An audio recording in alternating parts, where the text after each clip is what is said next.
Welcome back to T2T, and this is New York Giants Corner, baby.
Hey there, everybody. First of all, I want to apologize for not being around for the past 6 weeks, basically, with any episodes, New York Giants Corner episodes.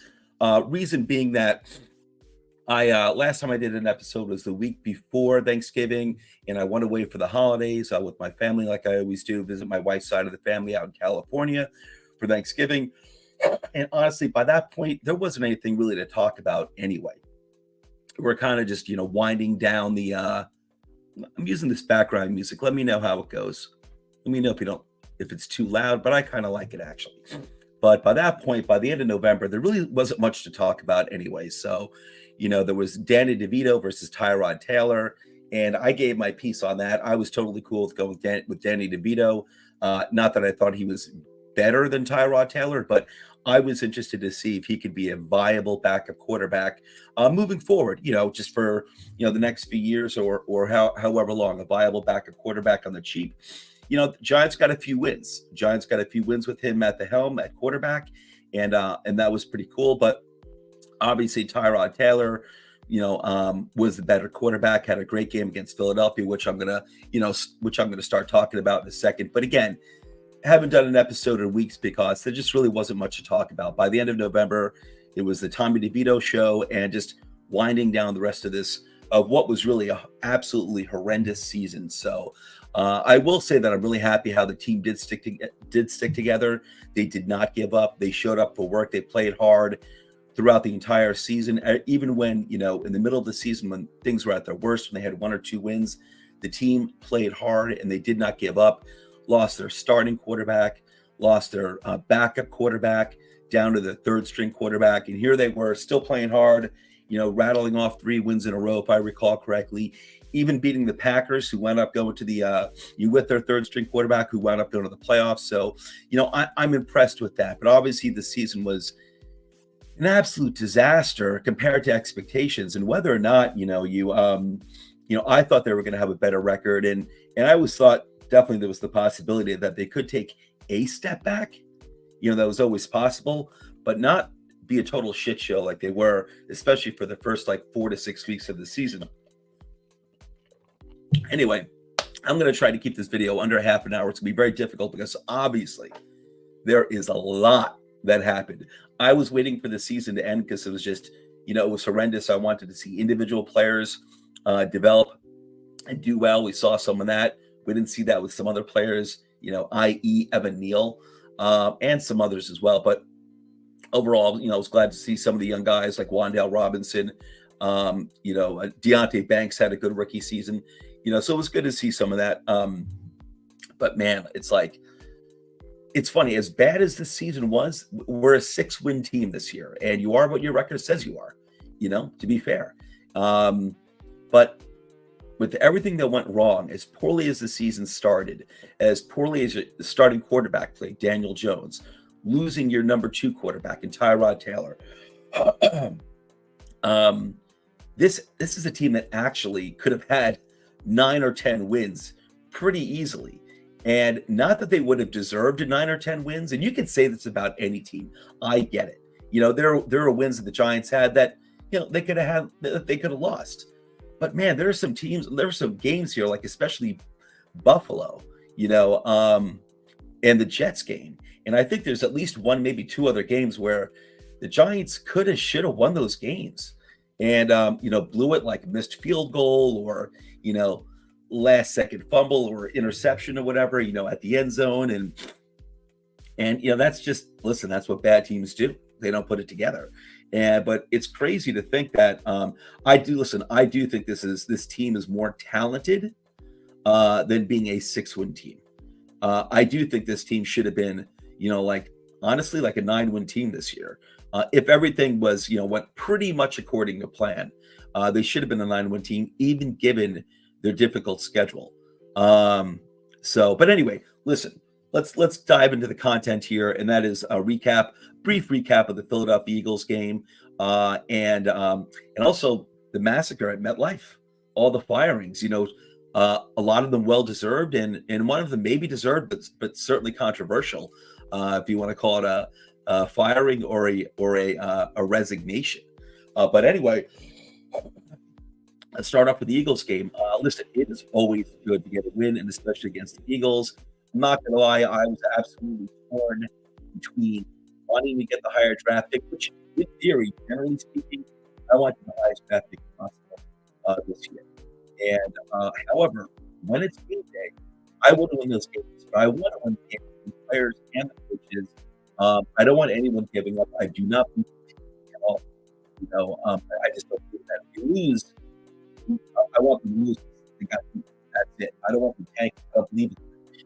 But so listen, in theory, like, I wanted the highest draft pick possible, but game day, I want to win those games. Just so I'm kind of torn. I'm like a split personality here, Dr. Jekyll and Mr. Hyde. But getting a win against Philadelphia, and Philadelphia looked like crap, and they've looked like crap for like the past month. They haven't looked like themselves.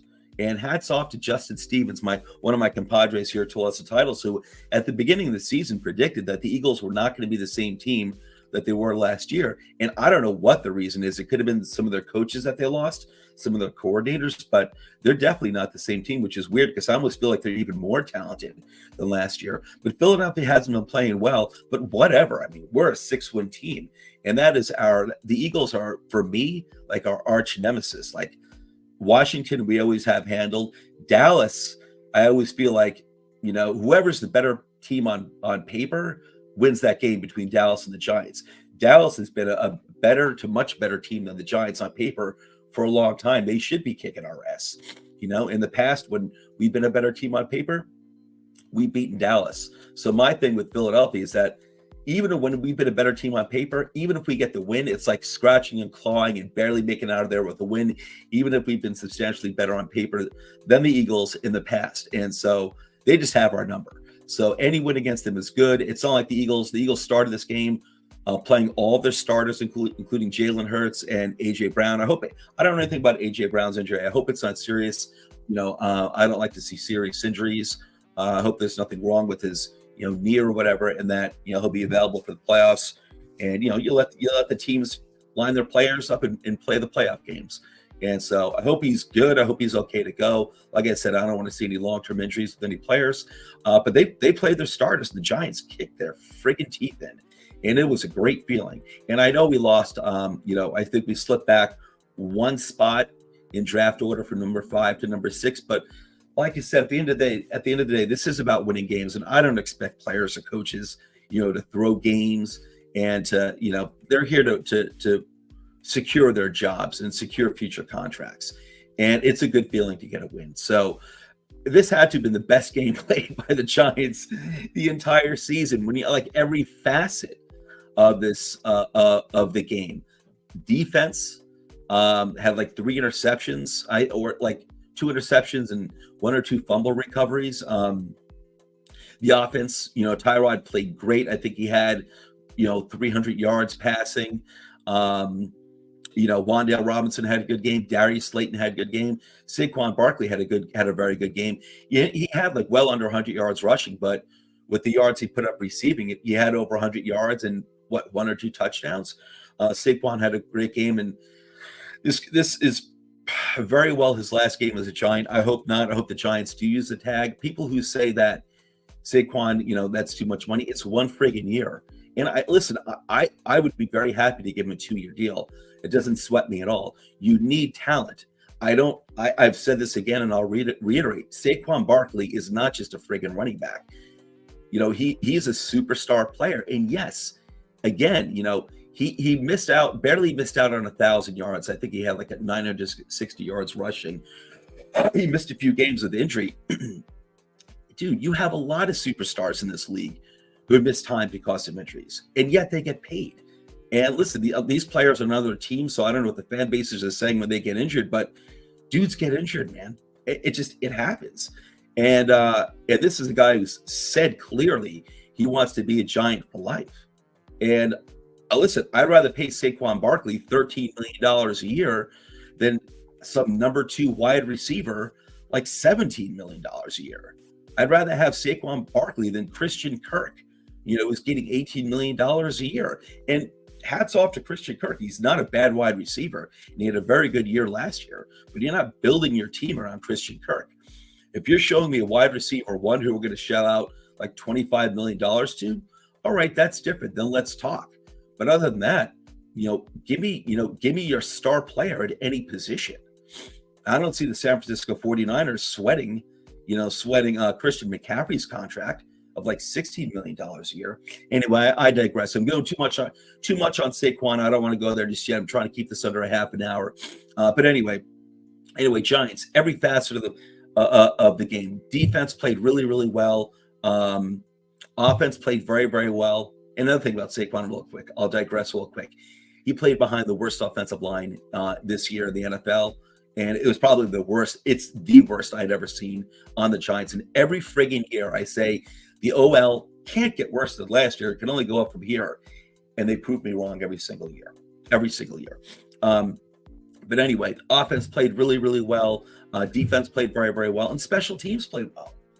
So for once, game 17 of the 2023 season, they put it all together, and they get this win. And you know what? And listen, the Giants, they played some good games this year. It almost doesn't feel like it because the season was such a bad start for at least the first four, or maybe the first 6 weeks. But, but listen, they did get better as the season went along. They got a lot better. The defense really found its footing. Defense wasn't great. We'll get to Wink Martindale a little bit, but really nothing on this offense was great. And the changes that occurred after this game, they needed to occur. And thank God. We'll get that into 1 second. But anyway, listen, 80 win against Philadelphia is good. We're picking number 6. It's not great. This is a really good QB rich draft, especially at the top 3. I was hoping I went into the college championship game, hoping this was going to be at least like a really good 4-man quarterback, draft with Justin Penix. I was holding out hope. I haven't given up on hope on Penix. He had wide receivers. He's got a good offensive line too, Penix. Penix has a really good he's got talent on that offensive line, on the offense for Washington. He had wide receivers. He had an offensive line. But listen, Michigan was just a better team. Michigan's defense was really, really good. And I'm not crapping on Justin Penix. Mike, I always want to call him Justin Penix. Michael Penix. I'm not crapping on Penix, but I definitely got to take a step back there. I think they just got beat by a better team that ran for 300 yards on the defense. I was, as good as Michigan's run game was, I was surprised by that. But that's just it is what it is. And right now, the 3 quarterbacks that I feel comfortable about are obviously Caleb Williams, Drake May, and Jaden Daniels. Those 3 guys are definitely going in the top 6, are going in the top 5. The Giants want to, we'll get into this in the future in another episode, but real quick, Giants want to trade up to take a quarterback. I get it. I'm just not crazy about giving up too many future assets to move up, even for a quarterback. Because you never know what's going to happen with a quarterback. No quarterback is written in stone. That is their success in the NFL. So, but show me the trade and I'll tell you how I feel. And I'll get into that in future episodes. We've got plenty of months to talk about the draft and the direction that the Giants can go. And we've got so many changes coming. But anyway, Eagles game, Giants, that was awesome, man. I'm really happy the way you guys finished the season. You never gave up. There were some games they just got blown out. Talent-wise, it is what it is. I think a lot of coaching mistakes too from from the top down throughout the season, throughout most of this or a lot of the season. But listen, you never gave up, and that's what matters to me. So they buried the Philadelphia Eagles next to Jimmy Hoffa over MetLife. You gotta love it. It didn't ruin Philadelphia's season or anything, but getting the win is just a really, really good feeling. All right, guys, let's talk about the Monday Massacre at MetLife. Okay, so it started off with, rightfully so, the Giants, and I'm not going to go too much into details here. This is Wednesday morning. You all by this point have probably heard all the stories about Wink and Dable, all the tit for tat.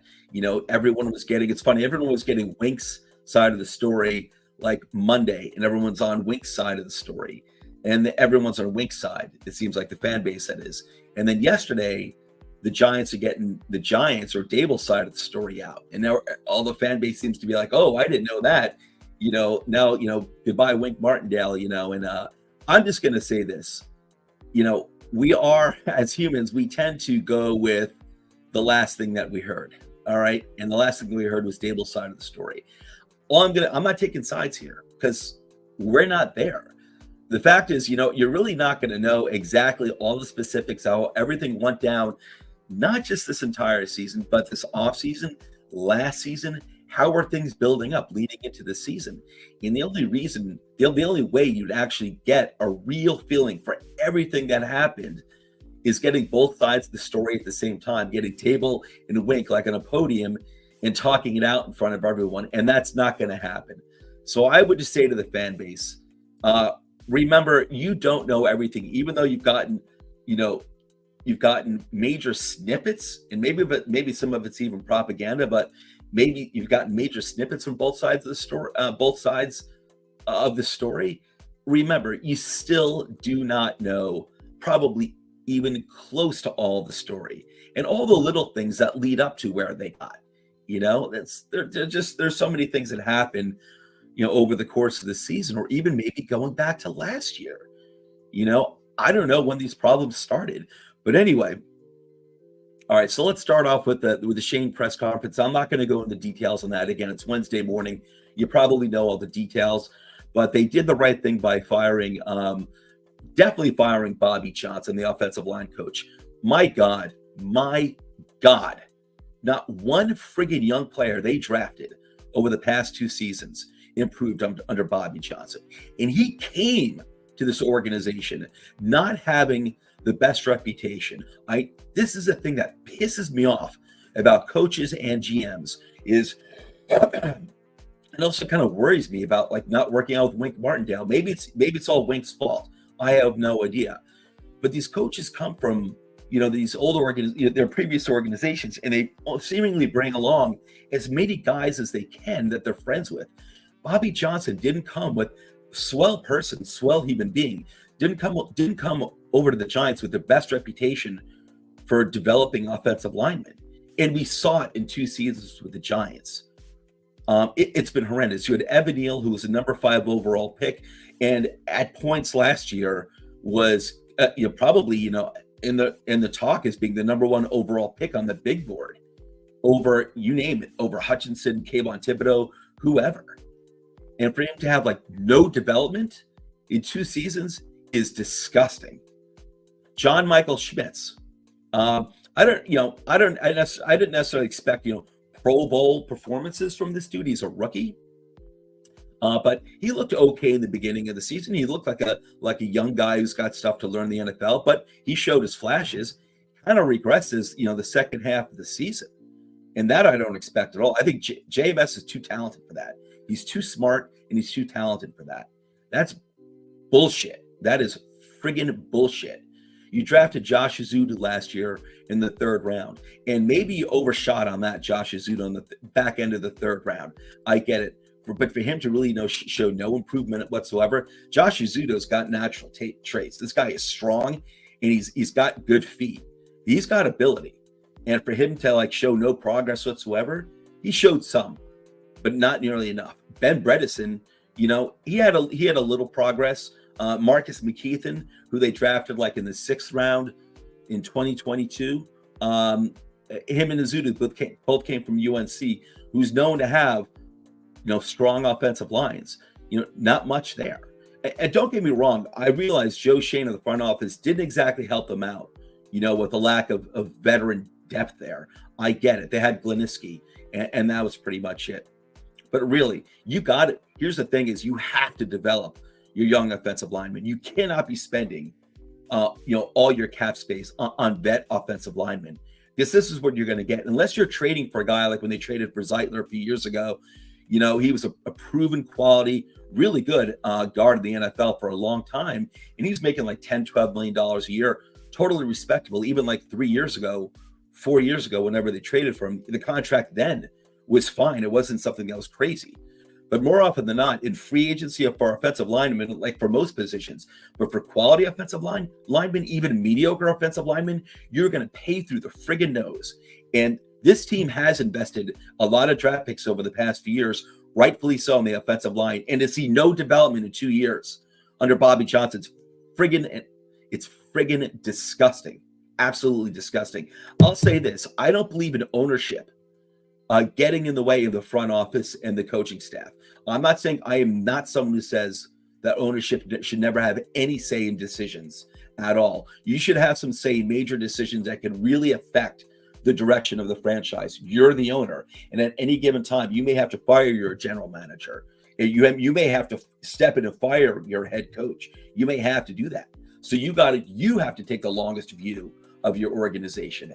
However, for the most part, I'm giving my GM and my head coach free reign for the most part, okay? But I'll say this, if I'm Mara and Tish, one thing I am making crystal clear to Joe Shane and Brian Dable is you are going to get, I'll tell you what, you can get the defensive coordinator wrong. I'm not that serious about that. But this is what I'm stressing. But you will goddamn well get the offensive line coach right. I shouldn't have said that. I apologize. Should have used God's name in vain. I apologize. But the offensive line gets me heated up with the Giants more than the quarterback, more than the defensive coordinator, more than anything else. The offensive line has been a mess for 10 years, regardless of who's been at the helm. If I am ownership, I am telling Joe Shane and Brian Dable, you better get this offensive line coach hire. You better get it right, because your asses are on the friggin' line with this.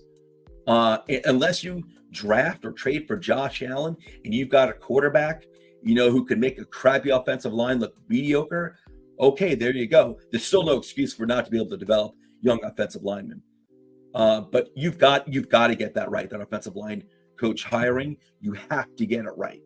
There is no excuse not to develop young offensive linemen, and you should not have to spend first and second round picks all over the place every single year on the offensive line.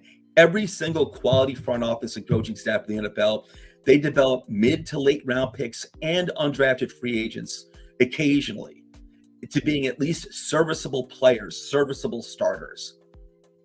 There's no reason why the Giants can't do this. The Giants back in the day used to do that for years. When I'm talking about back in the day, I'm saying go back to whether it was George Young or even Ernie Accorsi, in the early and mid 2000s. Did it all the friggin' time. You shouldn't have to spend, I'm not saying you can't spend first and second round picks anywhere on the offensive line, but it shouldn't have to be littered. The offensive line shouldn't have to be littered with first and second round picks. And right now, if you don't get a quarterback, I want a wide receiver. I think this is a really good wide receiver class. Even Brock Bowers, a tight end. I'm not crazy about the defensive players on this team. Excuse me, in this draft class. Not in the top 10. Maybe a Jared Verse, maybe one or two of the cornerbacks. I don't think this is a very strong defensive class, I'll be honest with you. But I got to be honest, at this point, if like the top three quarterbacks and the top two wide receivers are gone off the board when the Giants pick, you may have to take another offensive tackle. You may have to. And I would strongly suggest to the general manager, Joe Shane, who has kind of indicated that he expects Evan Neal to be the right tackle going forward. I believe Evan Neal, with the right coaching, should be the right tackle going forward. But I can't put my eggs in the basket. Joe Shane, learn a lesson. Learn a lesson from Jerry Reese, who put his eggs in the same basket for at least 2, maybe 3 seasons with Eric Flowers. No backup plan for Eric Flowers, and Eric Flowers was horrible as a tackle, as a left tackle for the Giants. And it killed the team. It killed the team. And that was even with an experienced quarterback in Eli Manning at the helm. It killed the team. It killed the offensive line. It killed the offense. It killed the team. And he succeeded. The offensive lineman succeeded. Eric Flowers succeeded at guard when he went to Washington. He became a pretty damn good, I think, left guard it was when he went to Washington. Giants never made that change. They put all their eggs in that Eric Flowers basket, and they paid the price. Coaches paid the price.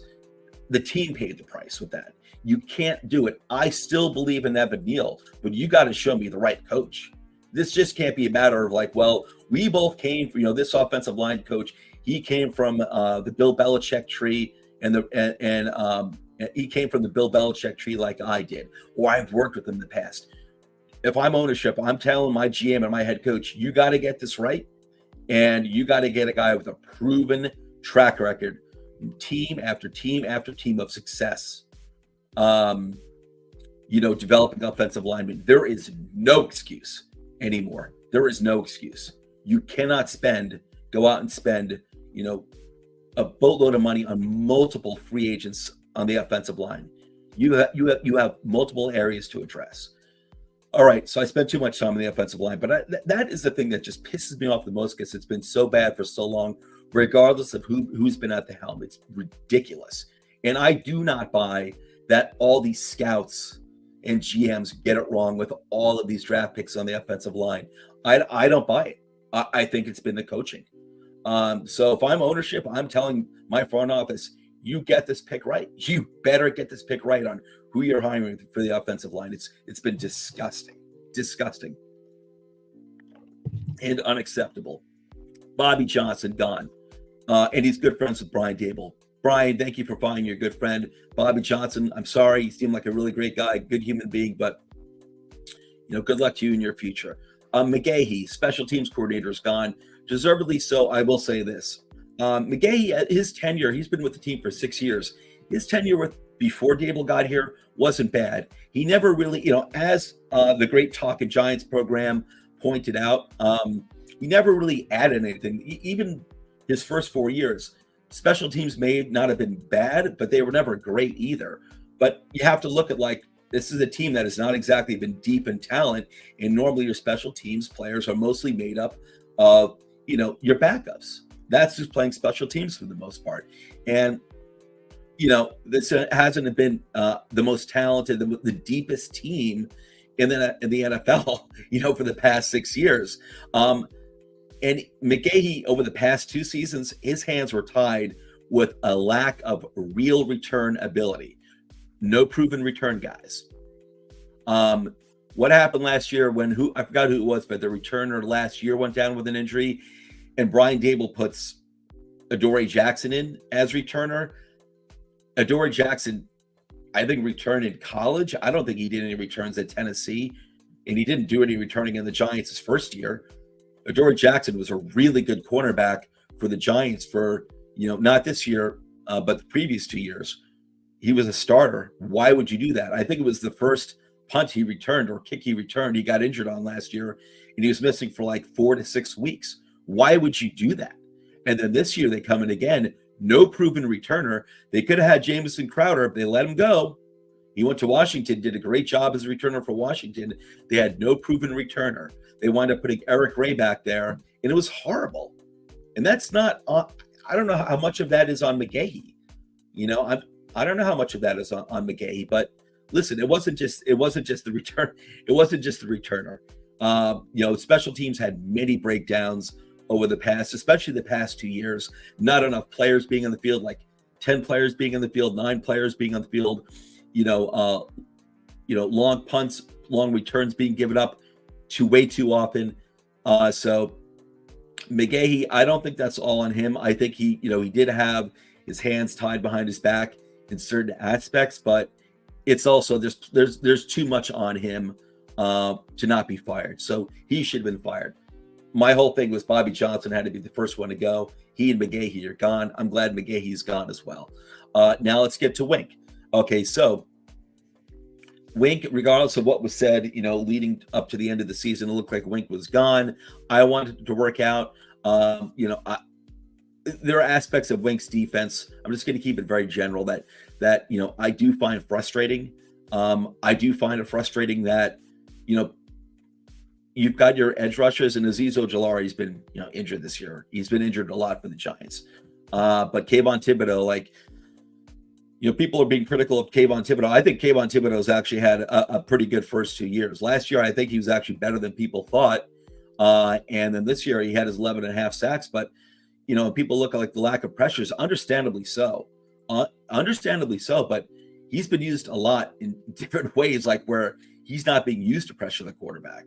He's being asked to drop back a lot. And this is a base 3-4 defense, and it's really what they refer to as an amoeba defense, which is what, Wink Martindale and his predecessors at Baltimore ran for a long time, where he's trying to bring pressure from he's trying to, play mind games with the quarterback, and that's cool. But you know what? I want to see pressure coming where the pressure is supposed to be coming from. And then if you need to mix it up, or you mix it up at times, but if you need to bring the blitz and you need to, mix things up, bring a blitz from the safety or the corner, whatever, that's cool. But I want to see Kayvon Thibodeau getting in there more. And when Ojulari's healthy, I want to see him I want to see him going after the quarterback more. I don't want to really see them, dropping back into coverage too much. However, these are outside linebackers. This is not the 4-3 defense that we saw for 20 to 25 years before they transitioned to a 3-4 defense 5 or 6 years ago. You have the base 4-3 defense. Your 4 defensive linemen are playing the line the entire time. They're trying to get pressure on the quarterback and, stop the run game at the same time. The 3-4 defense is different, but there are certain aspects of Wink's defense that have annoyed me. I will say though, I do think, even though I want to see more from the young pass rushers, I do think Wink has done a pretty good job, with the secondary, and I think the defense as a whole got better as the season went on. You look at the beginning of this, the first 4 to 6 weeks of this season, this entire team was an absolute disgusting mess. The offense, so you could start with the quarterback. I've been a Daniel Jones supporter and backer since the day he was drafted. All right. He was an absolute mess. The offensive line was a mess, and it goes hand in hand. By Daniel Jones's 5th year in the season, I expect Daniel Jones to help mitigate he's a veteran at this point. I expect him to help mitigate deficiencies on the offensive line, not make it look wonderful, but to mitigate those issues. All right. Like Tyrod Taylor did. Tyrod Taylor, even when they were only scoring 13 points a game when he first became the starter for the Giants in mid-season, the offense still looked functional and the quarterback looked functional, and he was looking downfield. He was spreading the ball around, and Daniel wasn't doing that. So I will start with the quarterback. The offensive line looked disgusting. The entire offense looked lost. Special teams looked lost. The defense looked lost. So I'm putting that on the head coach. Dude, you came into the season where the entire team looked friggin' absolutely lost. And Brian Daboll, I did not want Brian Daboll fired after the season. But man, it was really, really bad. It was really bad. And I wanted to see, I have not given up on Brian Daboll. The luster is gone, but I haven't given up on him either. He had a really good year last year. The team did not give up on him. We did see positive developments with Tyrod at the helm with the offense. So, I still have some faith. I have a decent amount of faith in Brian Daboll. But man, Brian Daboll, you got to look in the mirror. You have to look in the mirror and ask yourself, what did you do wrong and what can you do differently? Because you cannot look like that again. This team is too talented. I'm not saying it's a top tier team. It's not, but it's too talented to start off the way that they did. The first 4 to 6 weeks to look lost like that. Even game 1 as well against Dallas. I realize Dallas is a much more talented team than the Giants. You can't lose 40-0, even with Andrew Thomas going down or being, playing injured the entire game, which is another thing, Brian Dable. Your left tackle gets injured in the beginning of the, basically first drive of the game against Dallas. And you don't take him out when you're down like 20-0 and it's looking really bad. You basically haven't played the entire game and he winds up having to miss like 6 or 7 weeks. That's on you, Brian Dable. That's just like the Adoree Jackson move last year at return. That's just stupid. That is just friggin' stupid. But listen, I know Andrew Thomas is a Pro Bowler and he's your only proven commodity in the offensive line, but even when he goes down, the offensive line has to be functional, and the quarterback has to help mitigate, the disorder on the offensive line. Daniel Jones is a fifth-year veteran. I expect him, to help do that, and he didn't do that. Tyrod did, So, and I'm not hammering Daniel, but it is what it is. Because, like I said, I love Daniel Jones, I really do, but it is what it is, man. And we'll get into the quarterback season, over the next few episodes in the draft and yada yada yada. But anyway, Brian Dable, you got to take a long look in the mirror. This is not just about the offensive line coach, special teams coordinator, who they both needed to be gone, Wink and his assistants who were fired. This is about you. This starts with you and Joe Shane, but really the head coach. What was that we saw in preseason with your starters really only playing one drive in the final preseason game? That was it. The entire preseason, the starters played one drive, and it was in the final game of the preseason. That was it. What is that? Apparently, he runs like a very soft camp, and I understand you want to mitigate injuries. I'm sick and tired of this team always being injured as well, but listen, you got to toughen up you got to toughen up and get ready for the season. You cannot have your starters not being ready for the season. And that's what we saw. And I have to believe that these guys, your starters, not seeing starting time together as complete units for only one drive in the final game of the preseason, I got to think that, was absolutely part of the problem entering the regular season. Here it is. My thoughts on Wink Martindale. I don't care who's at fault. I think they're both at fault. I think they're both to blame. I think they're both not to blame. It doesn't matter. Let's chalk it up as personality difference. I don't think it's just on Dable. I don't. He is the head coach. He can do what he wants. I'm not going to go on all the details. I've listened to plenty of Giants podcasts over the past few days that I love, like Talking Giants and Just Giants and plenty of others. And you probably have too. So I'm not going to go into all the details. It's done. It's over with. I want to get, a good defensive coordinator, obviously. Show me the names. Leslie Frazier's out there from Buffalo. I don't know. I'm not completely out on it. Listen, I would love Antonio Pierce coming here, but he wasn't even the defensive coordinator for the Raiders. He went from linebacker coach to head coach for the Raiders, who, by the way, I think the Raiders should give him at least one more year in head coach. I really think they should.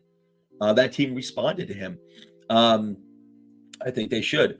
But if they want to, I'd be very interested in Giants. I'm not sold on it, but I'd be very interested in the idea of Antonio Pierce becoming the DC for the Giants. But he doesn't have defensive coordinator experience at the NFL level. But then again, he is a coach in the NFL, and he is football IQ out the wazoo with Antonio Pierce. Obviously, the fan base would love that. I'd love to see him back. We all love Antonio Pierce, and I believe in the guy. I do think this dude's football IQ is off the chart. I think the defensive players would respond to him.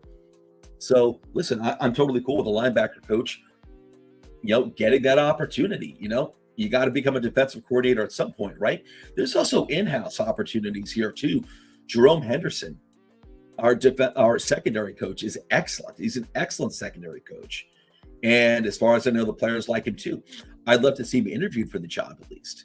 Andre Patterson, possibly the best defensive line coach in the NFL for a long time on the Giants. I'd like to see him get interviewed for the job as well. So I think there's, you've got the defensive coordinator for Michigan, You can go young there. I'd like to see him get interviewed.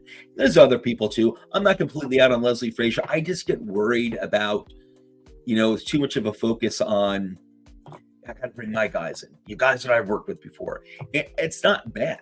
It's not bad, but listen, I want my coaches to get together. But in my opinion, they don't really have to get together. It can't be a nasty divorce like we just saw. But listen, the head coach is the head coach, and his coordinators have to do what he says. They got to listen to him. He curses or whatever. Who cares? Bill Parcells cursed at everyone. He cursed at his players. He cursed at Lawrence Taylor, Bill Sims. He cursed at Belichick, his defensive coordinator. He cursed at everybody. Tom Coughlin was a screamer. These guys won 4 Super Bowls for the Giants between the two of them. As an employee, as someone who's not leading the helm, you just got to deal with it. What is it at the end of the day? None of the stuff is personal, so I think it's ridiculous that that relationship ended the way it did. But listen, I'm not completely out on Leslie Frazier. I'm just not crazy about it. I liked Wink because he had a high level of success with Baltimore. Frazier, I felt like, to be fair to Frazier, listen, I felt like he had good talent on defense for Buffalo when he was there as DC, but I never felt like he had enough. I feel like the past few seasons, Buffalo has really built up their defense very, very well, and it's just more talented on paper than what Frazier had. So I know he's very, very well respected, and it seems like a great guy. So I'm not out on him. I'm just not like enthusiastic. So, but we'll see. We'll see. But I'm really focused on the offensive line coach. You need a guy in here who has experience, a proven track record of developing young offensive linemen. There's just no excuse for it. So anyway, I'll tell you one thing about the whole Wink and I'm pretty much going to end here. The whole Wink and Dable breakdown. Man, is this not reminiscent?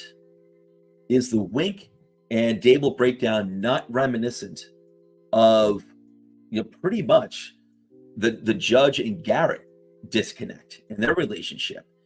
And here's the thing is that ownership, I've defended Giants ownership for a long time as being like, they're good people, which they are good people. And, they've been, John Mara's been he grew up in the NFL front office since the day he was born. I'm not going to say this guy he doesn't know football at all. He's been born and bred for generations now, with Giants football in his blood. He's not a stupid person. But man, I'll say this. I'll point this out.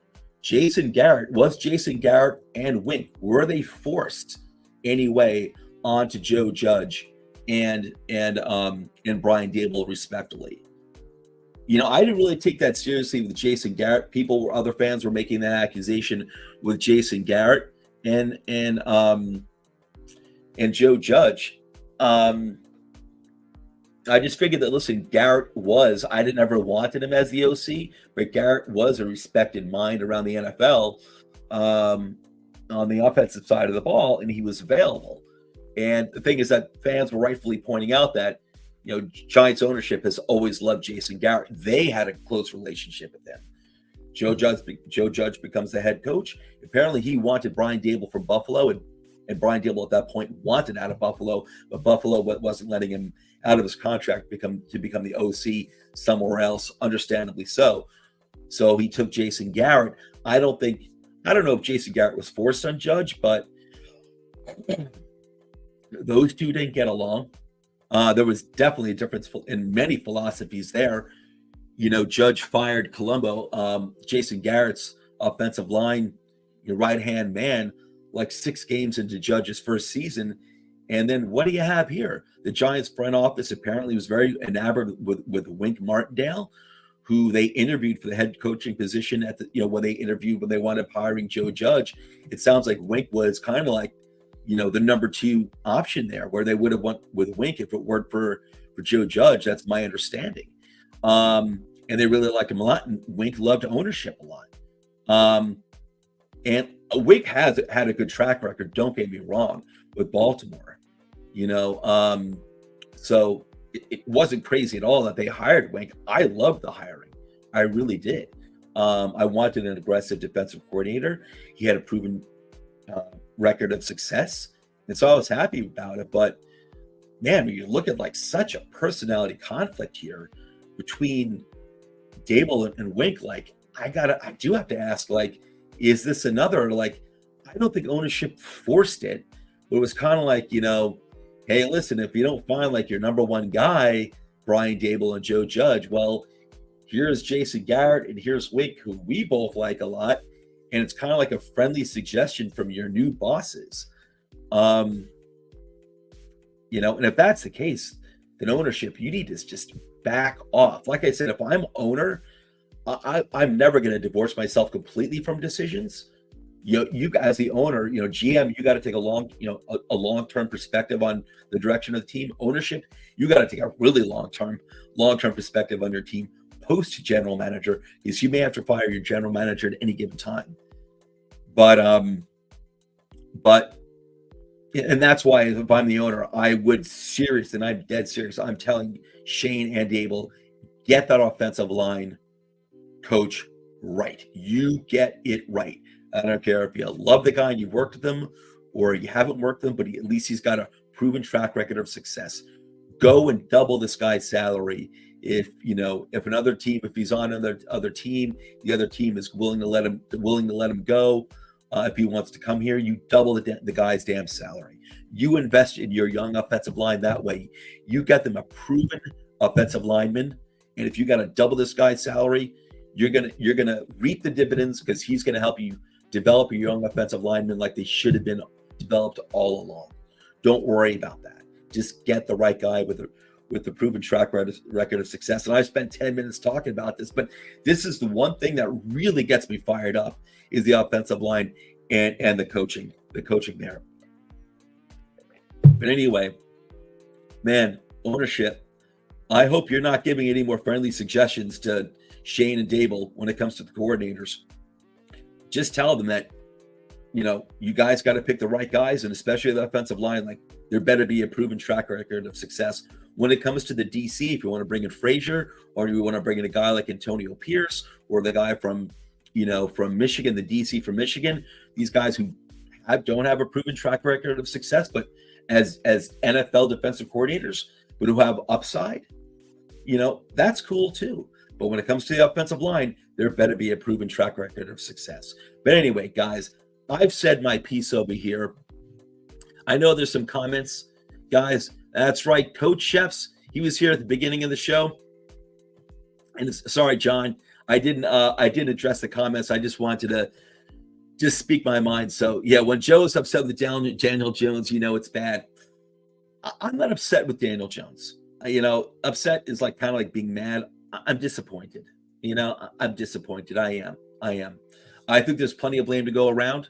What happened this year, Daniel Jones, I got to put him at the top there, along with the coach, along with Brian Dable, and the offensive line, but it's got to start there. So I love Daniel Jones, but I am disappointed. And of course, I do think the front office should be looking to get a new quarterback in the draft. I do.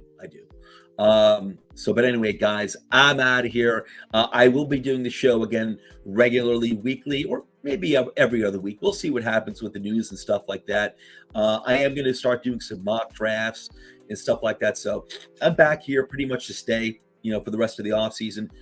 Every week, maybe every other week at times. We'll see what's going on with the news. But I'm out of here. We're hoping to keep it to half an hour, but that didn't happen anyway, guys. I'm out of here. Wait for my really, really cool outro video, and I will see you guys in around a week. All right, guys, take care. Have a great weekend, and let's go New York Giants.